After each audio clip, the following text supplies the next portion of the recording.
Hi everybody, it's Mike again. Just wanted to bring you up to speed with some further information to enhance your viewing pleasure, especially with your FireTV devices and IPTV services, which I have in the past recommended.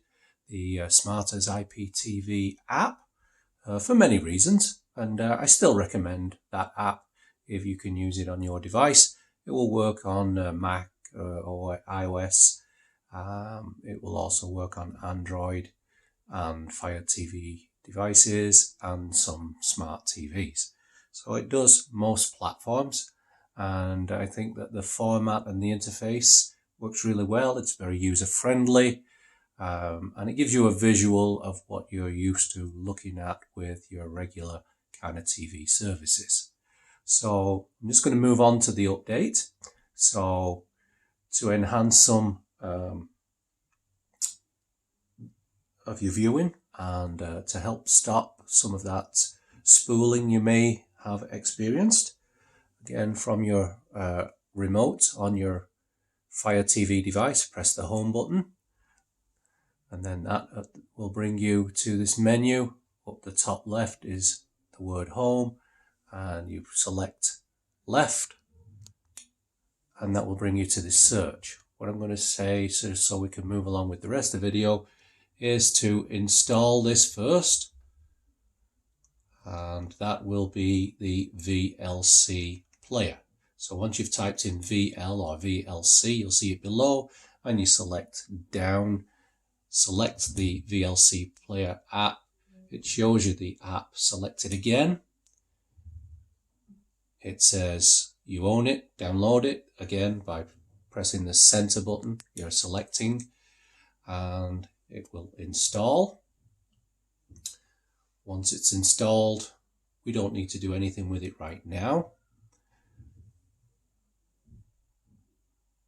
And you can actually, while it's installing, press the back button. In fact, here it's just arrived. So when you press there and open, you'll see the screen. It will say you want to allow the VLC player to be used, and you select allow. So then from there we press the back button on our remote, and that takes us to here. In fact, we can go back home, selecting the home button. Okay, so that's installing the VLC player, which we're going to then go into our IPTV service. So again, as I said before, I use the Smarters. We're on M2TVanywhere. I'm going to go up to the settings. Again, just using the up, down, left, right on the outer ring. Select settings. So general settings, that should already be set. Your electronic program time shift should be set. There's another video that you may have seen where I've shown you how to change that. The stream format, probably this is set to default at the moment. We are using MPEG-TS with M2TVanywhere and with the Smarters IPTV app. So select that, save changes. Automation, that should already be set. Player selection, this is where the biggest change to what you're probably using at the moment is. So we're going to select that, and you can see it says built-in player, all down, set by default. So using the up arrow, we can go up to the top and select add player. So we've got the MX player and VLC. We've just installed VLC. I'm going to select that. I'm going to add it. It's already added, and I'm going to use the back arrow to bring us back to this menu. Now bring us down and select using the center button, and I'm going to choose VLC. Again, I'm going to choose it for my movies. I'm going to choose it for my series, and I'm going to choose it for my live TV with guide. Again, you may yourself want to make some changes to that, but this seems to be working really, really well. for me, and I've tried it on several FireTV devices, and it seems to work really, really well for this. I also tried it on an older Android small tablet, 7-inch tablet, and that tablet performed much, much better this way. Your timeline should already be set.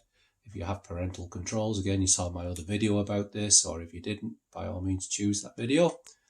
And that's everything. You can add that VLC using external players, but you would still have to go to player selection. So we just missed out a step.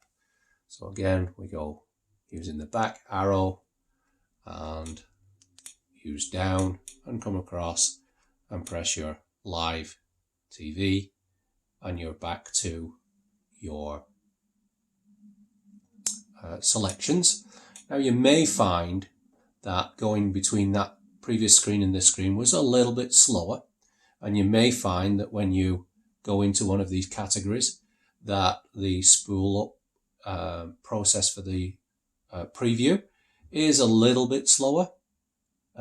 It was fairly noticeable for me, but once you get into the actual channels that I was having problems with seem to have cleared up altogether. So I hope that was useful for you. One little other tip that I would say is, on a fairly regular basis, clean up your Fire Stick. Use this 3 dots to the top right. I don't think it has another name, but the 3 dots to the top right. This is where you refresh your TV guide. So press the refresh channels, movies, series, and you'll go through that white screen that you get when you first load, and it'll refresh your panel for you. Any Fire Sticks that I have used, supplied, people will be fairly used to seeing these two icons. So again, for your viewing pleasure, if you go into the background, which again you can find it in the same way, it opens up like this. It shows you what's running. You would select the close all apps. It shows you the first one. You bring it down, you say force stop, use the back arrow.